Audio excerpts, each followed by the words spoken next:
We knew debt was a weapon. Debt was a weapon. Why do you wear it like jewelry? Okay, so debt is ultimately a weapon that is used by those who have power in the capitalist system to control the behavior of others. Student loan debt is probably the biggest example. You get buried with all this debt. Now you got to go work for a corporation for the rest of your life. And then if you decide to exit and not pay the debt, then they enforce the payment of the debt, kind of mafia stuff, right?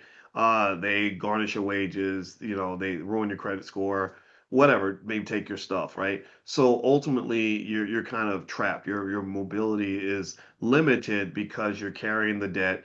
And the worst thing in the world, the worst kind of debt to have is debt that isn't doing anything for you. It'd be different if you borrowed 200,000 to go to school and it got you a job making $1 million a year or something like that.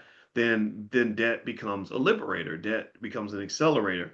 But what happens is that sometimes some of the debt becomes almost like fat on your body. If you're an athlete, fat on your body doesn't help you. Muscle can help you, but fat doesn't help you. So having more weight, when you think of debt like weight, having more weight is not the issue. It's the question is the weight fat or is it muscle? So a lot of consumer debt is fat debt.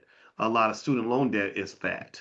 But debt to start a business, well, that can be muscle if it's a good business, right? Debt to make investments in the stock market, right? That can be muscle. So don't think debt in itself is evil. Just like a boxer is not going to say that gaining weight is bad. He's going to say, well, what kind of weight are you talking about? Am I gaining weight from eating Cheetos or did I gain weight from eating protein and lifting weights or whatever, right? So those are two different things, right? So make sure you're clear about that.